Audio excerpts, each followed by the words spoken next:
Welcome to Fapcca TV, the Stop the Asian Hate campaign, brought to you by a grant from the California State Library in collaboration with the Burlington Community Services and Housing Development. I'm your host, Thelma Sugay from Fapcca, Philad Press Club of California, and this is going to be the first of a whole series for a year-long media grant period, and we hope you will learn a few things. Let's try and all help stop the Asian hate, and instead let's educate. We'll be right back after a few reminders.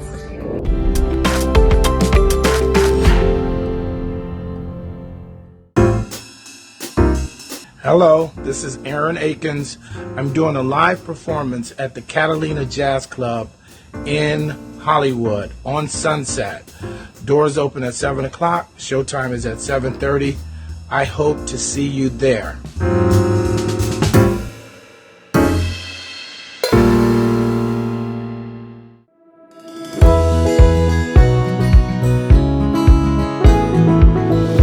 Here with us today is our guest psychologist, Dr. Jeff Ring.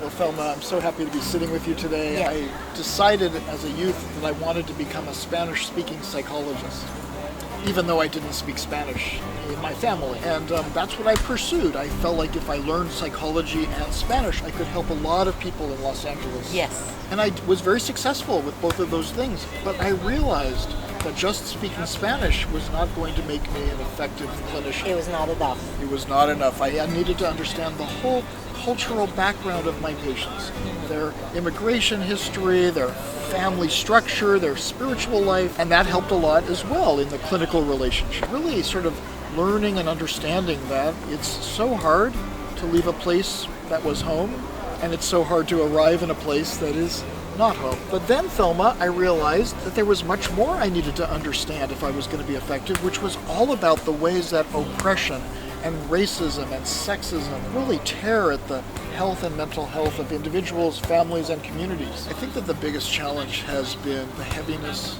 of how society, how we treat one another, the harshness with which neglect, hurt, the violence of racism, and that it's just such a powerfully rooted system. It takes incredible courage to do things differently and not just the way. Racism as a system would prefer that we don't talk about it, especially white folks. Yes. That we just ignore and let things unfold. And I'm not willing to take that stand. I think that the most important thing we can do is to name racism when we see it, to take care of the person to the left of us and take care of the person to the right of us, and to share our power and to do things differently with humanity. We thank you. And I know that you were heavily involved with George of the YMCA Glendale in putting this program together, Neighbors in Dialogue. You and I collaborated on that project, yes. Thelma, a wonderful collaboration. Yes. That was really an invitation for members of the community to meet one another, to talk more openly about who we are, what our values are, what's important to us. And in that way, what happens kind of magically, preconceptions, the stereotypes, the biases, they really do melt away through the narrative linking together. I agree. So when we come back, we'll talk about the next steps. Very good. We'll be right back. Hi, my name is Nelly Reyes Schwab, people call me Lanelle, and I am here to invite you all to our new nonprofit Assistance Services Institute for Asians in North America, or ASIANA for short. It is something that we offer to our people of color, to diverse minority groups, mostly Asian women who are very talented as creatives, artists, or healthcare professionals. If you want to take your talents or your systems to the next level, where it can be your legacy building, contact us, because we are gonna give to you all the information how you can be helped with our ASIANA app that's been in the works. Thank you so much again, ASIANA, and we will welcome you anytime that you are ready to go and build your legacy. Thank you so much. Have a wonderful time.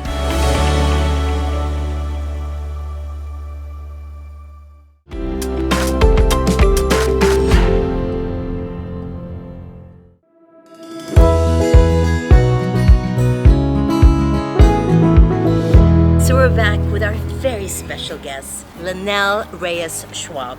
Welcome, Lynelle, to our show. Yes, my real name is Nelly, and Nelly Reyes from the Philippines. I'm proud to be a Filipino American, and people call me Lynelle because it is how they called me in the past, representing women who are a very giving woman. So I had my business's name after Lynelle Health Pro. I had a show, the Lynelle Connection Show. We have a highly educated woman who has achieved a lot in her lifetime. I know she's worked as a CPA for a firm. I know she's worked for the government in the Philippines. So talk to us about that particular incident.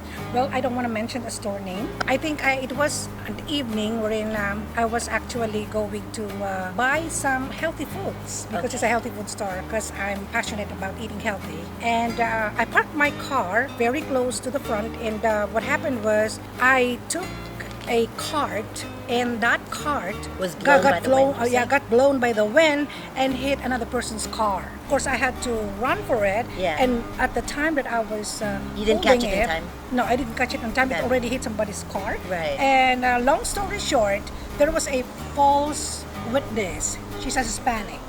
And the owner of the car is somewhat like either I don't know what Armenian, the race yeah. is, but it's a Mediterranean. I'm not mentioning this because I'm trying to discriminate anyone, but I'm just trying to put it as an To emphasis. visualize, just to give a picture, Because yes. I'm the only Asian in that particular lot at that time. Okay. So when I did that, they immediately grabbed me. They As ran in up to- physically? Yes, and then I went inside the store, of course, to report to the manager. And the manager didn't do anything. And they followed me, and they were yelling and pointing their fingers at me. And then when I was about to leave, because nothing is going on, because I reported what happened, the particular store supervisor, one of the supervisors, stopped me saying, I have to wait for the police. You know your rights. Yeah, I know my rights. This is a private parking area. It's a no-fault zone. Besides, why will you call the cop on me? There is no traffic violation. I'm on a halt. I'm not driving. Right. So if I ever hit somebody with your car, it's not my fault because I have no control over the car. It was an accident, and so I was assaulted. You were physically, it sounds like, huh, Jeff? Assaulted physically and verbally, Okay. and they were asking money from me, and they said I have to pay it. So at this point, you are upset and scared and angry, I would I was imagine. crying. I had trauma, and there are times that I'm just not in the mood to talk to my husband. I was silent, and my husband would tell me like, "Why will you put the blame on me?" A lot of things going on. So it after almost that. affected her marriage yeah, too, it Jeff. affected Lots my of relationship. Yeah. Yes. Because deep inside me, of course, I was a bit angry, and I'm letting it go. But there's no shortcut. You cannot just There's let no go resolution, of the emotion.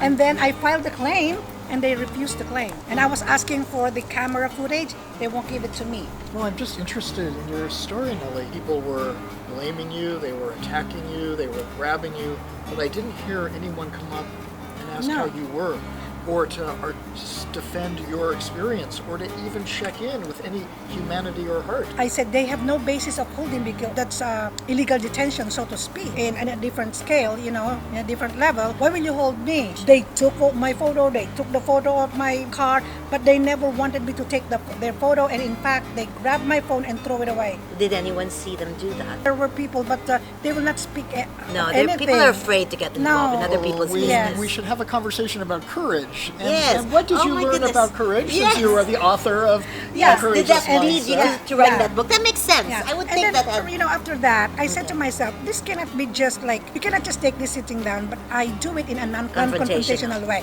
That's what I am. I mean, I have a voice, but I know where to put it. I know And where you to use put my the book. mouth. I know where to put my mouth, where it should be. So what I did was to write a book. It's called The Courageous Mindset. It's an excerpt or a mini book or a prelude to my bigger book, That's right. which is called Through the Wings of Courage. That's my real book. It will be there, of course, because it's an update, because that's happening, and my book is going to be released maybe late this year or early next year. It's about, you living the life that you want. You being virtually able to express yourself and obtain or achieve success in whatever you want to do. Avoid toxic relationships, of course. and then loving yourself more. It still affects me right now by the sound of my voice. Whenever I remember it and I'm still shaking, that you have to have a presence of mind at that particular incident. They were asking for all my identification, even the cops. But I don't want to just divulge my address, because if you give it to the other person and somebody might chase me, you know, Right. you must know your rights first. So in that particular incident, I did not give it away. And what I did was to call my director in my hometown, Yes. and made her witness what the police officer was doing on FaceTime. Smart. And then you know what happened? What? The police officer mellowed down because there's a witness. Yes. Because I have no witness in my favor. So you guys, so that's one more thing. You have to learn how to defend yourself use your in tools. in that manner. You have the phone. Yeah, they threw away my phone, but I have another phone. Incidentally, you know, I posted it on social media. You did? Just for awareness. That's another tool. Using social media to call on a peaceful resolution of all this. Yes, but I like the way you said use it as a tool for peaceful resolution, because other people use social media for negative They encourage violence. things. stoking. Yes, Yeah. for stoking you, and cancer. you ask us a lot of important questions, Nellie. You ask us about where is the courage within us? How would we handle this situation? And how can we be an upstander, a support to our neighbors, to others that are going through hard things? And how can we do things in a new way, not just the way we've always done them, laden with racism and hate in this land? That's why it daunted me that one day I woke up, and of course I thought about Thelma, was also very, a very courageous woman, supporting her fellow Asian women. Said, Thelma, you think it is a good thing that if we put up a nonprofit to empower Asian women? Tell us more about that. Yes. It's called Asiana. Assistance Services Institute for Asians in North America. It is intended for Asians in diverse minority groups, mostly women, and the youth, meant to bridge the gap between the American best practices and the Asian and minority ways of doing their means of living, and for them to be able to use us as a springboard in order to improve as to their technology, as to their creativity. We can search funding for you, and we can also help you with our capacity building assistance, which is most of the directors or the officers, founding officers of Fapcca are actually mentors. They're experts in their Yes. fields. In order for them to express their voice and be out there, be courageous, knowing that they're not alone. And I am made to understand you have 3 areas of focus for Yes. Asiana. It's technology, healthcare, which is also the same area that he's in. Yes, Basic. as we well. need we need a Oh, mental God, health yes. focus, and then community And health centers, entertainment, arts media, and okay, media media. collaborations. Yes, so we are encouraging artists, creatives who have concepts. We will provide them a tool, which is our Asiana app, which we are going to create, which they can use, and then they can showcase whatever their outputs are with angel investors, with corporate sponsors. Because there's 8 board of directors and there's 4 the advisory board. We are pulling together our strength, because I cannot do it alone. Well, first I want to just say, Nellie, as I sit with you in this conversation, I am uplifted and inspired. Yes, thank You are a woman of incredible vision and courage and energy. Thank you. And you have taken what has been a really difficult and challenging journey, transformed it into an incredible platform for helping to Yes. uplift others. So Amen. thank you for who you are Yes. and what you are doing, and for how you show up. And I think, Thelma, this is the question. How do we show up? How do we show up every day in our lives in situations like this? Are we going to stand idly by? Or can we find courage to be curious about what's going on? Can we find the courage to help and nurture and support those that are the targets Yes. of racism and violence, be it at the hands of police or communities or whoever it might be? So Jeff, personally speaking, I know what I would have done if I were Please. there. Okay, so yes, I would have come to her rescue. But when I say come to your rescue, I would have found out. I would have been need help? very. Do you need help? Can I ask anyone what seems to be the problem? And so obviously to diffuse the situation. But what if the person you call, which is the police department, who you feel was the right person to call to protect you, ends up doing exactly what they did to her? How do we handle that? Obviously document it, and she did file. One thing to keep in mind, Thelma, is that we need to name racism when it's happened. Don't be afraid to name it. Call We it out. need to call it out. Second, we have to be curious about all the ways that racism unfolds. We have to be looking at it in our institutions and organizations and They come and policies give and advice. procedures. And then third, we find the courage to act, to stand up, to take care of our neighbors as we take care of our own selves and family. Transforming your vulnerability into victory. I love that, Nelly. Yes. And And so I really filed a formal complaint. I documented it because that's the right way to do. So what we're going to do right now is to inform people. Yes. Inform that you have somebody. You can call us just in case nobody does. it's a process, but we're beginning the process, and with the help of people like our dear Nelly Lanell, who are brave enough to show their face, talk about their personal pain, I think we can do this. And also, I would like to thank the facilities of the Philippine Consulate General Yes. Cultural Group. Yes. Right now, we are having, that's why you see me in my costume. Yes. We are having the Asian American Pacific Islander Heritage Month. Yes. And so this is celebrating all Asians and Pacific Islanders in the nation. And for everything else that we do, we will always think of you. Oh, that's wonderful. We'll be right back after a few reminders. Thinking of premeditated violence, perhaps even of killing someone? Your thoughts cannot be ignored or unheard. LifeTarget.org has links to over 400 services ready to help you now. LifeTarget can help you find a proxy, someone always there to help you overcome your thoughts of violence, anger, and hate. Don't let your negative emotions take control. Your loved ones and your community need the positive side of you. You're not alone. LifeTarget has your back.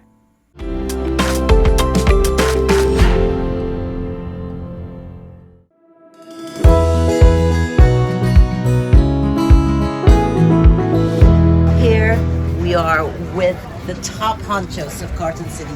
That's how I'd like to call that. We have Moises Aglipay of PIDF, Sergeant Hernandez, of course our very own Councilman Jim Deere, and the President of PIDF, Federico, and of course Pulido, who is the Deputy Field Officer for Jim Deere. We're going to talk about something other than independence, if you don't mind. I know we're celebrating the 124th. It's actually not totally unrelated, because obviously with our independence came a few struggles leading up to our independence. So we're here to talk about Asian hate incidents, how you feel about that. I know Moises, and Moises, if you don't mind being on cam, sharing a little bit of those. They weren't that great, thankfully, but enough to have you remember them every so often and maybe bring about some pain every time you think about it. That's what you were sharing with me. Asian hate probably can be summed up as starting before this whole thing even got big. Yes. I mean, myself, as an immigrant, I dated a Caucasian female girlfriend of mine back then. And then, of course, we broke up shortly after. The reason why, because one, parents didn't approve of my color, and of course, I'm an immigrant. And I know a second incident also, I was pretty much walking around casually in a public place, mall, and any other place. And of course, I would hear folks calling me names. I never knew when I was young. But now when I get to know what it means and stands for, then it's like, wow. And this is basically... And you said it was FOB. You were called FOB, which is fresh off the boat. Exactly. Right. And this is basically, Asian hate can be things such as like that. Just small Relation- things. Exactly. It starts off small, but it could actually escalate. Oh yes, definitely. Right? And do the effects of those two experiences that you still recall affect you to this day? In some cases, yes. And sometimes, I would like to also kind of share that, with any situation, you just let it go, and you don't have to take matters in your own hand, But if it really gets to escalate, you know what to do, Really call law enforcement, let them know. And we need to have things recorded, and, if any type of attack on any APIs, it has to be reported no matter what. As far as reporting incidents of hate, we do have a process in place with the Sheriff's Department. So regardless if you are a target or a victim of some type of racial slur or something along those lines, I would advise anyone to call the Sheriff's Department. We can report the incident in itself. It may not lead to an immediate arrest or criminal investigation, but that person can report it to us, and we will make notification that we'll document the incident accordingly. Of course, if the incident evolves to some type of violence or an assault or something of that nature, or vandalism, then that is something that is obviously criminal in nature. The Sheriff's Department or Carson Station, we will investigate that. We have a special team that looks into incidents that are hate crime specific, and we'll investigate it. And if an arrest needs to be made, then we'll do our best to do so. That's interesting that you brought that up, because one of my first guests on this show shared about an experience of hers at a grocery store, a famous one, at the parking lot, whereby her car, it always happens, wind blows, car drives on its own, hits another car, and two women assaulted her saying, "You freaking F, you just ruined my car." And so she went inside to the management to say, "Help, I'm being assaulted." And instead they called the cops on her, on the one that was physically assaulted, who happened to be Asian, and took all her information but did not take the two other girls who had physically mishandled her. And then at the end of the day, it was only when she took out her phone, called a friend to witness everything. Police came, also went against her. Did they bog down? Why do you think it would have gone to that extent? And I'm sorry to put you on the spot. No, I mean, I don't know the specifics of that Sure. incident in itself. Right. Overall, hate crimes carry a serious weight as far as penalty. Yes. So the thing about hate crimes is when it's committed against someone, there has to be proof that it was done as far as an assault for the purposes that they were of a certain race or ethnicity. Ah, that's the one that's hard to prove. If it, let's say it leads to a fight, a confrontation, Sure. because something like, hey, your shopping cart hit my car, Yes. and in the process a racial slur gets said, Yes. that may not meet the criteria for a hate crime in itself. I see. So on the law enforcement end, the investigative end, and it goes as far as if we're going to prosecute as a hate crime, we have to show and have proof that the assault happened specifically because they are of a certain ethnicity. We have a First Amendment right to say sometimes what we want. It might Yes. not be the nicest things, Sure. but if it's said in the course of some other event, or Yes. and hey, they just say, hey, they threw out a racial slur, Right. it doesn't necessarily mean the incident was race motivated from the Got get. it. Well, every nation on earth, there's discrimination against people that are new, immigrants, or another ethnicity or religion. In America, our nation was founded on the principle of inviting people from around the world of all ethnicities to become part of America. Yes. The dream, the ambitions should be fair and equal for every immigrant, every Native American. It's just a matter of, in our country, we know that there's a lack of education for understanding other cultures and other ethnicities. I'm an educator myself, and I always encourage people to learn more about other people, because a lot of the hate crimes come from pure ignorance and fear of the unknown. Yes.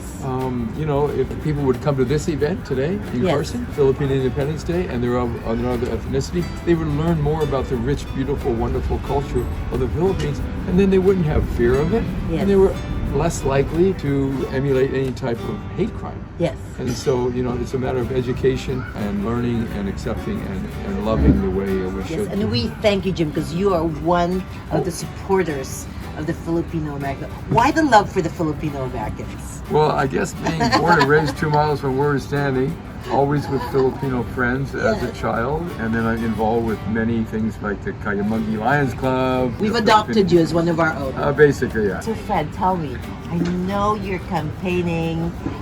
How do you stand on Asian hate, and how can you, once elected, do something about it? And you're the president of PIDF for the year. Well, I'm not campaigning for myself. I'm campaigning for the community. Yes, yes, Support yes, of the yes. community. I was born and raised in the Philippines myself, right? So I obviously have. I'm sorry, you were born and raised. Born and raised in Cagayan de Oro City in the Oh, Philippines. nice. Yes. Okay, that's where my And husband's so from. that's where the love for culture, the love for Yes. country, and just the love for people Yes. came from. Having been living, working, praying, and playing here in the city of Carson in particular, Yes. there's definitely that affinity for the culture that we have. I know there is a challenge, there's a problem out there. Councilman Jim mentioned the educational aspect, Yes. the history of the country. We have so many incidents here. Yes, well, not in the city, In the city? specifically, Really? but if you look back at the history of the country, there's, you talk about like the Chinese Exclusion Yes, Act, there's yes. the Rescission Act, Yes. the anti-miscegenation laws. Yes. There's a lot of things that happen that were not necessarily, painted broad strokes Yes. are positive for any one particular No, culture. for sure, yes. But me myself, I try to focus on fixing problems rather than Yes. focusing on the On the problems. problem. And so last year we did a Stop Asian Hate rally and vigil. That was with support of the Sheriff's Department. Thank you. June Aglipay was able to get me on board along with Tita Faye Coons, Richard Bist, Tita Bas Velasquez, and a handful of other community leaders to do something about Yes. what's happening out there. Right. And, you know, to Sergeant's point, when you see something, say something. Right. Right? Now, unfortunately, this happened last April. Stuff continued to happen on a national scale, not necessarily in Carson. Right. So what we did was we actually conducted the Defend Our Elders self-defense workshop here. I was there. Yes, yeah. So the press club was definitely there. Spotlight TV, did a spotlight on that event. Yes. So again, instead of focusing on the problems, we're looking for solutions. Initially, we're calling out the problem with the rally and the vigil. But then, when stuff continued to happen, we decided that we needed to be more proactive and actually teach our community to defend themselves. Right. Use Philippine martial arts. Yes. Use whatever thing, Diane was whether there. Diana I remember. Inosanto, Guru Diana Yes. Inosanto, and Guru Alvin remember Katakuta that. were the ones that conducted the workshop. Yes, we were there. Along with Guru Baliki. Yes. So that's yes, there's a problem, but we don't necessarily dwell on the problem. We focus on solutions. I love to that. fix that. Finally, Deputy Field Officer Pulido, talk to me about your thoughts. And now that you've been hanging out with Councilman Jim Deere, Yes. what experiences have you been exposed to? Being born and raised in the city of Carson, actually I used to play at this park here. Oh, wow. Skate park, baseball. Sure. Growing up in the community that is a lot filled with great Filipino Americans here. I love the culture. Yes. I love the heritage, and most importantly, going to school locally, like with St. Philomena. I've had many experiences with a lot of my Philam brothers and sisters there. Yes. And it's amazing, and to hear the stories that they tell me that may be racially, slurred or, very painful, unfortunate stories. It's unfortunate anyone has to go through that. Right. And as a fellow, neighbor and citizen, across the street I have Filipino brothers and sisters who are my neighbors as well, here in Carson. I try to definitely stretch the idea, stretch the motive of saying, I accept them as our own, as our own brothers and sisters. Right. I'm a cross-cultural person, so working in public service, I deal with people of all races and nationalities, and it's my job to not look at the race, not look at the skin color, but to look at the heart and the person. Spread the love, as they say. And spread the love, and it's great. So thank you very much for inviting us. Thank you. Thank you so much. And this is not the end of it. We'll probably be revisiting this group. Thank you. Thank you. God bless. We'll be right back after a few reminders.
Fapcca TV segment on Spotlight TV. We have with us Mayor Pro Tem of Santa Ana, Phil Becerra, and of course, the CEO and founder and owner of the Carson Adult Health Daycare Center, Evelyn Andamo, ladies and gentlemen. She is not a stranger to anyone who's been here in the community for many years. Talk to me about this celebration. It is related to what I'm about to ask you. We're all trying to spread Asian love as opposed to Asian hate, I know, which has been rampant, especially during COVID. In my capacity, what I wanted to do was make sure that we actually addressed it. So in Santa Ana, what we've been trying to do is make sure we understand how rampant it is. So while most law enforcement agencies have to report their stats once a year, we in Santa Ana, at my direction, and thankfully my council concurred, what we do now is we report it every month. And it's available on our city police department's website. So the idea is that we understand where it's coming from and how it's impacting our community. So of course, it's a very sensitive issue because, for me, I happen to be the first ever Filipino American elected to our city council and only the second ever Asian American in our 153-year history. So that's so good to know. But you know the good. I couldn't have guessed with the look. But yes, I guess the mestizo side. I know. Okay. But after me, there was the third Asian American, which is a Vietnamese woman. And so we're seeing that diversity on our council and, of course, with our population. So it's something that we needed to address. And so given that rise, we, of course, sprung into action. When it comes to some of these cases, thankfully, we don't, get privy to all the details because obviously there are different varying issues. But I mean, thankfully for us, we haven't had anything on such a horrific scale that you hear in other communities. But I know Carson has had it shown. Actually, since I live in Huntington Beach, I don't live in Carson. She's a fellow Orange Countyan. Yes, we're both. Oh my goodness! Okay, so you should know your mayor wrote that. I know, of course, and I'm proud that we have a Filipino American there. Yes, I did not even know that, to be honest with you. Sorry, my ignorance. But yes, I thought you were full American, and I know you're married to a Filipina who is a nurse but who was a lawyer. That is a lethal combination, I would say. So talk to me about what you've heard about, or maybe friends or family members that may have gone through something. Well, fortunately, I really have not had any friend or family members who'd gone through this hate crime. However, when I first saw on Facebook, I believe in Facebook, that there was this lady who was actually harassed and kicked on, right While on the floor, without any response at all. My reaction was, gee, there are lots of self-defense classes who are actually having these kinds of classes available. And So I you're said ready for we it. should teach them, give it for a free discount, like a discount or a free class, and have all these Asians join them. And they did it in Carson. Yes, I was about to say. Yes, I of was course. there when they taught that class, and you know who taught it? Diane Inosanto. The great Diane Inosanto, who is the daughter of another famous martial artist, Dan Inosanto, who actually taught Bruce Lee. Oh, Yeah, something trivial. But yeah, she did say, don't try to be a hero, run. Right, the first thing That's you do good. is you run. And If you protect can. yourself. But if somebody's already kicking you around, kick him back. Yeah, exactly, in the right places. Yeah. Anyway, we want to be kind because we are celebrating 124th Independence Day of the Philippines. So we'll be right back after a few reminders. When healthcare frontliners were in our most difficult days, I wrote Misdiagnosed as a beacon of light and laughter. But what I didn't know then was that this script would go on to win the Chicago Screenplay Awards, and then Hollywood launched my screenwriting career. But this little show started it all, and it's getting a makeover into a live-action mockumentary in the vein of Modern Family and The Office. Now, welcoming producers and filmmakers to join the new team as we create the only medical comedy series currently on television, and one that will include the Pinoy perspective. So here it is, our opportunity. So come join the team and let's make this happen.